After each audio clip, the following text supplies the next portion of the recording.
தொழில்துறை அமைச்சர், தமிழ்நாட்டின் தொழில்துறை அமைச்சர், முதலமைச்சர் 2 பேரும் சேர்ந்து 10 லட்சம் கோடி அந்நிய முதலீட்டை கொண்டாந்துருக்கோம்.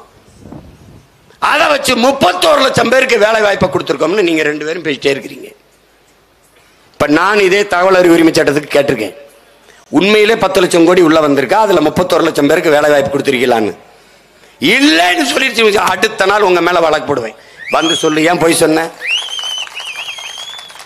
இது எவ்வளவு பெரிய ஏமாத்துங்க, எவ்வளவு பெரிய ஃப்ராடு, அயோக்கியத்தனம்.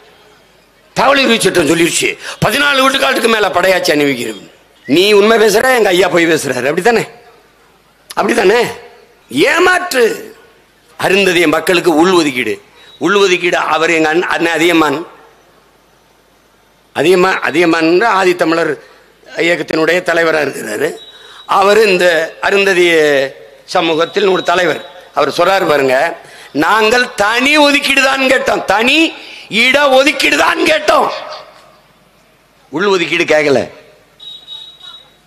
தம்பி நல்லா விளைஞ்சுக்கணும். SC ST, scheduled tribes, scheduled caste, பழங்குடி மக்களுக்கும் ஆதி தமிழ் குடிகளுக்கும் 18 விழுக்காடு போராடி பெற்று தந்த பெருமகன் யார்? நம்மையா தான். நம்மையா தான் ஒற்றை மகனாக ஊர் ஊரா போய் எல்லா மாநில முதலமைச்சர்கள், எல்லா மாநில தலைவர்கள், எல்லா அரசியல் கட்சி தலைவர்களையும் சந்தித்து பேசி பல காலங்கள். இவர்களைப் போல பெரிய செல்வன் தான், கோடீஸ்வரன்லாம் கிடையாது.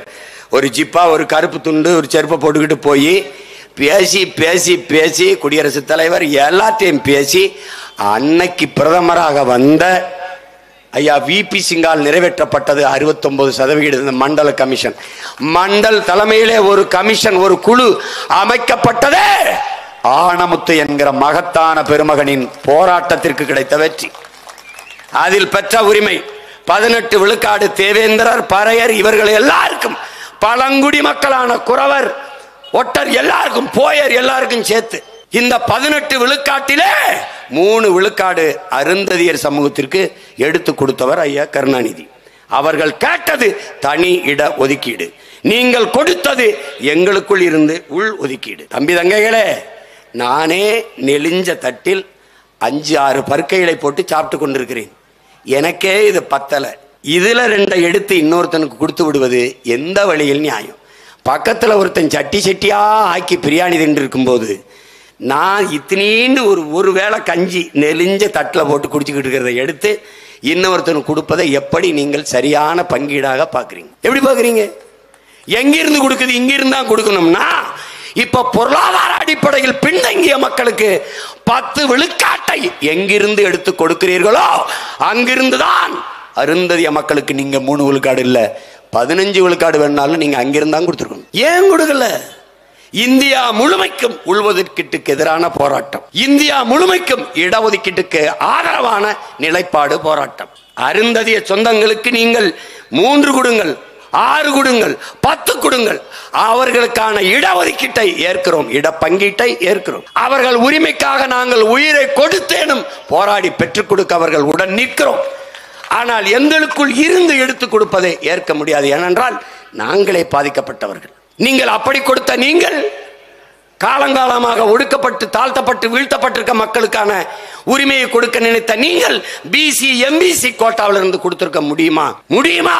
இந்த நாட்டில் ஏற்படுகிற கலவரத்தை கட்டுப்படுத்தியிருக்க முடியுமா?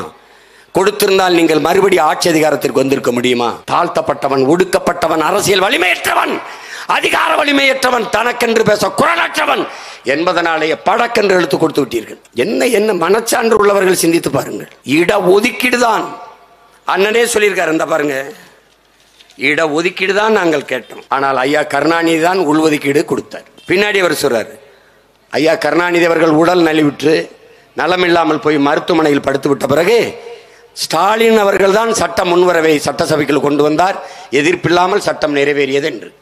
அன்னைக்கு இந்த உள்ஒதுக்கீடு கொண்டு வருகிற போது அந்த இடத்திலிருந்து அதை ஆதரிக்காமல் வெளியேறியவர் அண்ணன் புதிய தமிழகம் கட்சியினுடைய தலைவர் கிருஷ்ணசாமி அவர்கள் தான். அவரே பேசினதை தான் வெளியிட்டு இருக்காங்க தம்பிகள். இதுல என்ன சொல்றதுக்கு இருக்கு? உங்களுக்கு ஒரு உதாரணத்துக்கு ஒன்று சொல்ல பாருங்க.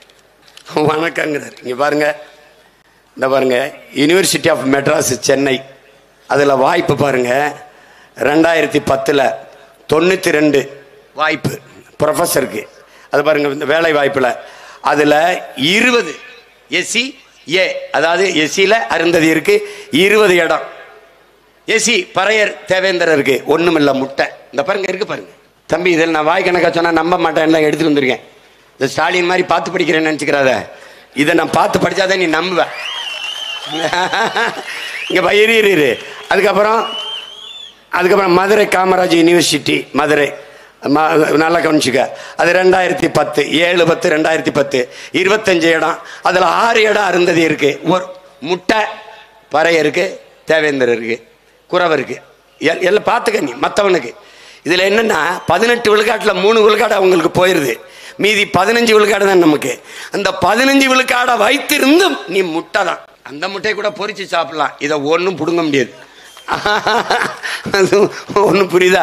அதுக்கப்புறம் திருவள்ளுவர் யூனிவர்சிட்டி வெள்ளூர், அதில் 28/12/2010 6 வாய்ப்பு, அதில் 3 அருந்ததியர் சமூகம், 3 இல்லை 2 அருந்ததியர், மற்றவர்கள் ஒன்றும் இல்லை. யார்? ஆதி தமிழ் குடிகள் பறையர் ஒன்றும் இல்லை, தேவேந்திரருக்கு ஒன்றும் இல்லை.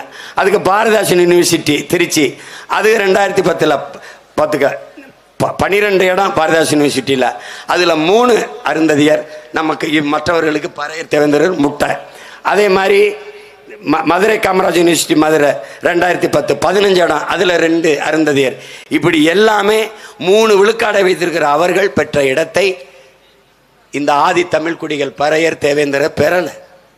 அப்ப 3 விழுக்காடு வச்சிருக்கிற அவர்கள் 17 விழுக்காடு வாய்ப்பை பெறுகிறார்கள், 17 இடத்தை பெறுகிறார்கள். மீதி 15 இடத்தை வைத்திருக்கிற இவர்கள் 14 இடத்தை தான் பெறுகிறார்கள். இதுதான் ஆபத்து. அப்ப என்ன? அவர்களுக்கும் வாய்ப்பை கொடுங்கள். இப்ப அருந்ததியருக்கு 3 விழுக்காடு கொடுத்துருக்குங்க, என்னங்க ஒருவேளை 6 வந்தா 6 கொடுங்க. ஆனால் எனக்கிட்ட இருந்து எடுத்து கொடுக்காதீங்க. அவன் வச்சிருக்கான்ல 100 லட்டுல 80 லட்டு வச்சிருக்கான்ல, அவன்கிட்ட எடுத்து கொடுங்க. அதுக்கு சட்ட போராட்டமா அரசியல் போராட்டமா? அதை செய்வோம். எங்கிருந்து கொடுப்பான்? வகுப்பில் முன்னேறிய வகுப்பினர் பொருளாதாரத்தில் பின்தங்கியவர்கள் என்று 10 விழுக்காட்டு இடஒதுக்கீட்டை எங்கிருந்து கொண்டு வந்து கொடுத்தார்களோ அங்கிருந்துதான் அதை எடுத்து கொடுக்கணும், வாங்கி கொடுக்கணும். அதை செய்யல. இது ஏன் நீங்க பேச மறுக்கிறீங்கன்னு கேளுங்க. ஓட்டு போயிரும். ஓட்டை வாங்குவது எதற்கு? உரிமையை பாதுகாக்க. உரிமையை பறி கொடுத்து விட்டு ஓட்டை வாங்கி என்ன செய்ய போற? நீ ஓட்டுக்கானவனா இல்லை இந்த நாட்டுக்கானவனா, நாட்டு மக்களின் நலனுக்கானவனா என்பதை அறிவார்ந்த தமிழ் சமூக தம்பி தங்கைகள், எண்ணரும் சொந்தங்கள் சிந்திச்சு பார்க்கணும்.